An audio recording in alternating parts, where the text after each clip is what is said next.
No tempo de Jesus, poucos grupos exerceram tanta influência quanto os fariseus. O nome, derivado do hebraico, que significa separar, já revelava sua essência. Um povo que se via distinto, puro, afastado das impurezas do mundo. Eles surgiram durante o período dos Macabeus, como uma resistência ao avanço dos costumes gregos e à corrupção religiosa da época. Acreditavam que somente a observância rigorosa da lei de Moisés, não apenas a escrita, mas também a lei oral, poderia manter o povo fiel a Deus. Essa tradição oral, diziam eles, havia sido passada de geração em geração desde Moisés, preservada por profetas e anciãos. Os fariseus criam na ressurreição dos mortos, na existência de anjos e demônios, e na recompensa eterna para os justos. Eram extremamente populares entre as massas, que viam neles uma esperança diante da opressão romana. No entanto, essa devoção extrema à lei acabou se tornando o seu maior erro. Jesus os criticou severamente por sua hipocrisia e orgulho espiritual, acusando-os de colocar tradições humanas acima dos mandamentos divinos. Eles transformaram a fé em um peso e a obediência em um espetáculo. Os fariseus enxergavam Jesus como uma ameaça às estruturas que sustentavam seu poder. E foi justamente essa tensão que levou muitos deles a conspirar contra o Mestre. E você, já percebeu como às vezes a religião pode se tornar mais importante que a fé verdadeira? Comente aí o que pensa sobre isso. Enquanto os fariseus eram o povo da lei e da tradição, os saduceus representavam o poder e a elite. Eram formados por famílias sacerdotais e aristocráticas que controlavam o Templo de Jerusalém e ocupavam cargos importantes no Sinédrio, o Tribunal Supremo dos Judeus. O próprio sumo sacerdote geralmente vinha desse grupo, o que lhes dava enorme influência política e religiosa. O nome Saduceu vem de Zadok, o sacerdote dos templos de Davi e Salomão, símbolo de pureza e autoridade. Mas, diferente dos fariseus, os saduceus tinham uma fé fria e racional. Reconheciam apenas o Pentateuco, os 5 primeiros livros da Bíblia, como escritura inspirada, rejeitando completamente as tradições orais. Negavam a existência de anjos, demônios e até a ressurreição dos mortos. Para eles, toda recompensa ou castigo acontecia ainda nesta vida, e nada existia depois da morte. Essa visão materialista fazia com que se apegassem ao presente, aos bens e ao poder que possuíam. Por isso, não é surpresa que os saduceus se sentissem ameaçados por Jesus. Suas pregações de humildade, fé e igualdade feriam diretamente o orgulho e os privilégios daqueles que viviam no topo. Embora não concordassem com os fariseus, uniram-se a eles para perseguir Jesus. Um caso clássico de inimigos que se tornam aliados diante de um perigo comum. Agora me conta, você acredita que o poder pode corromper até mesmo a fé de um homem? Comente aí. Distantes das cidades e do barulho do mundo, viviam os essênios, um grupo misterioso e profundamente devoto. Embora não sejam mencionados diretamente no Novo Testamento, sua presença marcou fortemente o contexto espiritual da época. Eles acreditavam ser os verdadeiros guardiões da pureza da fé, considerando o culto em Jerusalém corrompido e afastado da vontade de Deus. Por isso, retiraram-se para regiões isoladas, especialmente próximas ao Mar Morto, onde fundaram comunidades baseadas na simplicidade, oração e disciplina rigorosa. Os essênios viviam em comunhão total, partilhavam alimentos, trabalhavam juntos e renunciavam a bens materiais. Muitos praticavam o celibato, acreditando que a dedicação completa a Deus exigia desapego do mundo. Seus costumes incluíam banhos rituais, jejuns e longas horas de meditação. Eram copistas dedicados, e muitos estudiosos acreditam que os manuscritos do Mar Morto, encontrados séculos depois, foram escritos por eles. Sua teologia era marcada por um forte contraste entre luz e trevas, o bem e o mal. Viviam esperando a chegada de um Messias que purificaria Israel e restauraria a justiça divina. Seus princípios eram claros: honrar a Deus, ser justo com todos, defender a verdade e rejeitar o mal. Em silêncio no deserto, esses homens mantiveram viva uma chama de fé que iluminou a história. E você, já imaginou viver isolado do mundo só para buscar pureza espiritual? Deixe seu comentário. Os zelotes eram conhecidos por sua paixão incontrolável e por acreditarem que a liberdade de Israel era um dever sagrado. O próprio nome significa zeloso e descrevia bem o espírito ardente de um povo disposto a lutar até a morte contra o domínio romano. Sua origem remonta a Judas, o galileu, que liderou uma revolta contra Roma no ano 6 d.C., lançando as bases de um movimento que unia fé e resistência política. Os zelotes acreditavam que Deus exigia ação. Não bastava orar, era preciso lutar. Desenvolveram a ideia de uma guerra santa, na qual combater os opressores era um ato de adoração. Eles viam qualquer aliança com Roma como traição à aliança divina e por isso realizavam sabotagens, ataques e emboscadas contra soldados e autoridades. Para eles, a violência era justificada se levasse à libertação do povo, mas essa convicção acabou os levando ao desastre. A revolta que iniciaram culminou na queda de Jerusalém em 70 d.C., uma tragédia que marcou o fim do templo e a dispersão dos judeus. O erro dos zelotes não estava em seu zelo, mas em distorcer o verdadeiro propósito do fervor espiritual. Transformaram o amor por Deus em justificativa para o ódio. E você acredita que é possível lutar por uma causa justa sem se perder na raiva? Comente aí. Os escribas eram homens de estudo, dedicados à palavra e à preservação da tradição judaica. Começaram como simples copistas, responsáveis por registrar as escrituras, mas com o tempo se tornaram mestres da lei, intérpretes e juízes da sociedade. Sua função era vital. Sem eles, grande parte do conhecimento sagrado teria se perdido. Passavam anos copiando pergaminhos à mão, com uma reverência quase sagrada por cada palavra escrita. Eram respeitados como doutores da lei, conhecedores profundos da Torá e das tradições orais. Muitos pertenciam ao partido dos fariseus e tinham assento no Sinédrio, onde julgavam questões religiosas e civis. Eram também os professores das sinagogas, ensinando o povo sobre a vontade de Deus. No entanto, com o tempo, muitos se deixaram levar pelo orgulho intelectual e pela aparência de santidade, transformando o estudo em espetáculo. Jesus frequentemente os confrontava, chamando-os de hipócritas por ensinarem o que não praticavam. Ainda assim, alguns escribas reconheceram sua autoridade e se tornaram seus seguidores.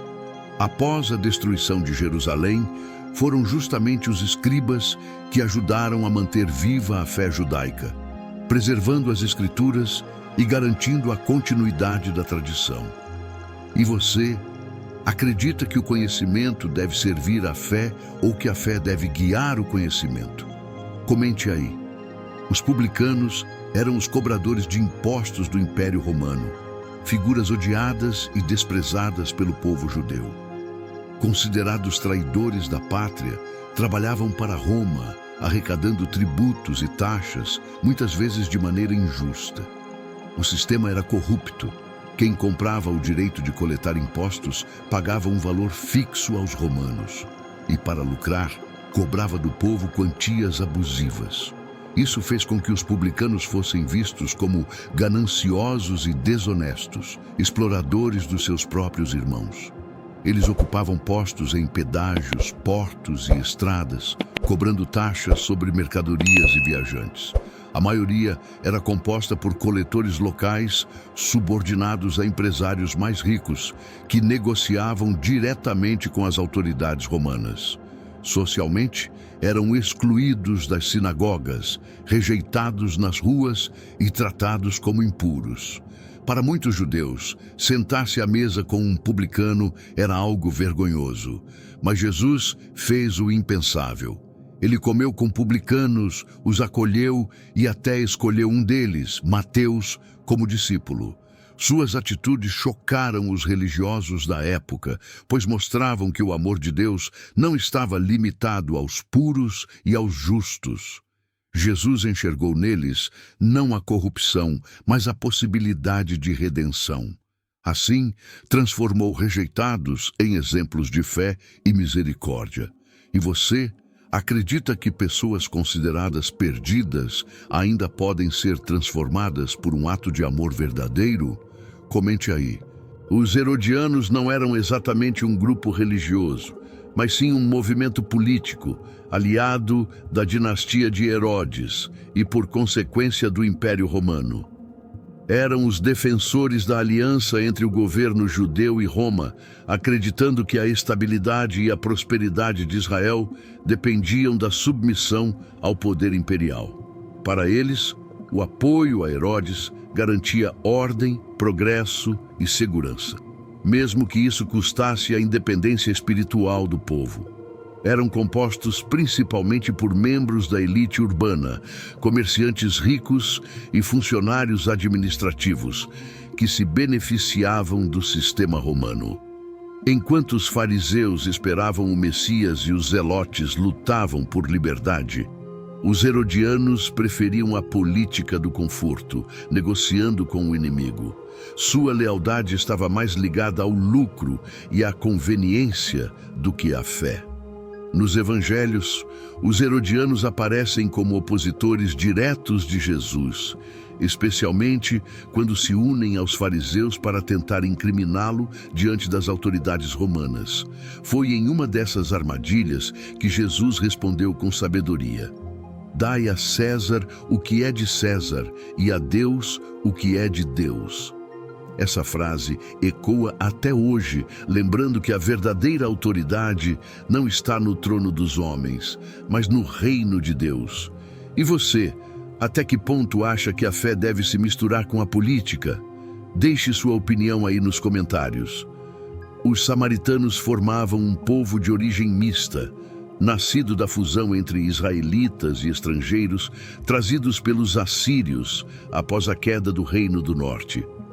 Essa mistura gerou uma fé híbrida, parte judaica, parte pagã, que os judeus de Jerusalém consideravam impura. Por isso, os samaritanos foram rejeitados, desprezados e tratados como hereges. Sua capital era Siquém e o Monte Gerizim era o centro de sua adoração, pois acreditavam que ali estava o verdadeiro templo de Deus. Eles aceitavam apenas o Pentateuco como escritura sagrada e aguardavam a vinda de um Messias restaurador, que traria justiça e restauraria o culto puro. Apesar do ódio mútuo entre judeus e samaritanos, Jesus rompeu todas as barreiras ao conversar com uma mulher samaritana junto ao poço de Jacó, um gesto que chocou sua época. Ele mostrou que o amor divino ultrapassa fronteiras religiosas e que a salvação não depende de onde se adora, mas de como se ama. Mais tarde, no livro de Atos, os samaritanos aparecem novamente, ouvindo o Evangelho e recebendo o Espírito Santo por meio da pregação de Filipe. Assim, um povo antes excluído tornou-se símbolo da reconciliação entre Deus e os homens. E você já perdoou alguém que a sociedade dizia não merecer perdão? Escreva nos comentários. Os galileus eram conhecidos como um povo humilde, trabalhador e de espírito resistente. Viviam na região da Galileia, um território fértil e estratégico, cortado por rotas comerciais que ligavam diversas culturas. Essa mistura tornava os galileus mais abertos às influências estrangeiras, mas também os tornava alvo de preconceito por parte dos judeus da Judéia, que os viam como incultos e de fé menos pura.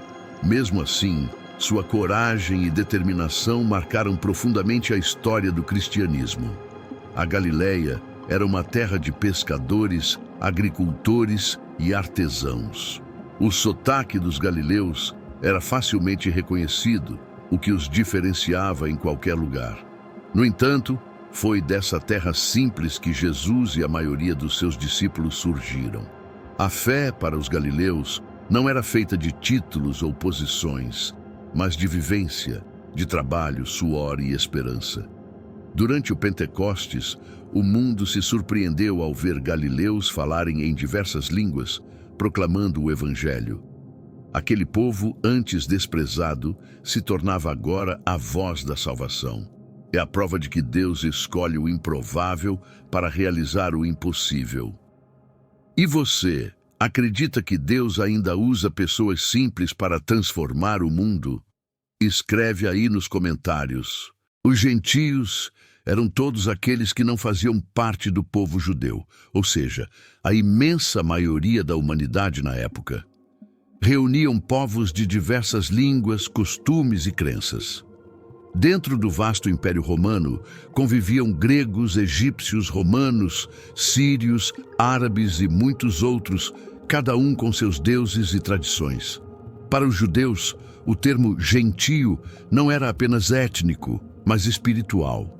Significava alguém fora da aliança com o Deus de Israel. A relação entre judeus e gentios era marcada por desconfiança e distância. Enquanto os judeus viam os gentios como impuros, muitos gentios viam os judeus como arrogantes e isolados. No entanto, as profecias antigas já anunciavam que o Messias traria salvação para todas as nações. E foi exatamente isso que Jesus fez. Rompeu a barreira do preconceito e mostrou que o amor de Deus não tem fronteiras. O apóstolo Paulo foi o principal mensageiro dessa nova aliança, levando o evangelho aos gentios em cidades como Corinto, Éfeso, Filipos e Roma. Ele afirmou que em Cristo não há mais judeu nem grego, porque todos são um só povo diante de Deus. E você acredita que Deus ama todas as pessoas igualmente, independentemente de religião ou origem? Escreve aí nos comentários. Os nicolaítas surgiram nos primeiros anos da Igreja Cristã, durante o período apostólico. Seu nome está ligado a Nicolau de Antioquia, um dos 7 diáconos escolhidos pelos apóstolos, embora muitos estudiosos acreditem que o grupo apenas usasse esse nome como símbolo de autoridade espiritual. Seja como for, os nicolaítas representavam algo perigoso, a infiltração da corrupção dentro da própria igreja. Eles pregavam um evangelho distorcido, misturando fé e prazer, defendendo que era possível servir a Deus e ao mundo ao mesmo tempo. Com isso, acabaram levando muitos cristãos ao erro, incentivando imoralidade, idolatria e libertinagem. No livro do Apocalipse, Jesus declara que odeia as obras dos nicolaítas, elogiando a igreja de Éfeso por rejeitá-las, mas repreendendo a de Pérgamo por tolerar seus ensinamentos. Os nicolaítas simbolizam até hoje a mistura perigosa entre fé e mundanismo, um lembrete de que a verdade espiritual não pode ser negociada. O cristão deve viver no mundo, mas não pertencer a ele. E você acredita que ainda hoje há falsos ensinamentos infiltrados na fé? Escreva nos comentários e compartilhe sua opinião. Depois de conhecer todos esses grupos, fariseus, saduceus, essênios, zelotes, escribas, publicanos, herodianos, samaritanos, galileus, gentios e nicolaítas, percebemos como o mundo do tempo de Jesus era dividido, complexo e cheio de contrastes.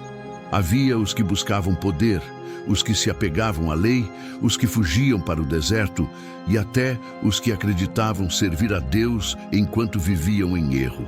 Cada grupo representava uma parte da natureza humana: a fé, o orgulho, o medo, a ambição e o desejo de redenção. Jesus, porém, caminhou entre todos eles sem distinção, Falou com os ricos e os pobres, os santos e os pecadores, os judeus e os gentios. Seu olhar atravessava as divisões e via o que ninguém mais via: o coração. Ele mostrou que o reino de Deus não pertence aos que se julgam perfeitos, mas aos que têm coragem de reconhecer suas falhas e buscar transformação. Essas histórias continuam ecoando até hoje, porque de alguma forma, cada um de nós carrega um pouco desses personagens dentro de si. E o desafio é o mesmo: seguir o exemplo de Cristo, amando, perdoando e vivendo a verdade, mesmo quando o mundo tenta nos dividir. E agora me conta, com qual desses grupos você mais se identificou? Escreve aí nos comentários e compartilhe sua reflexão.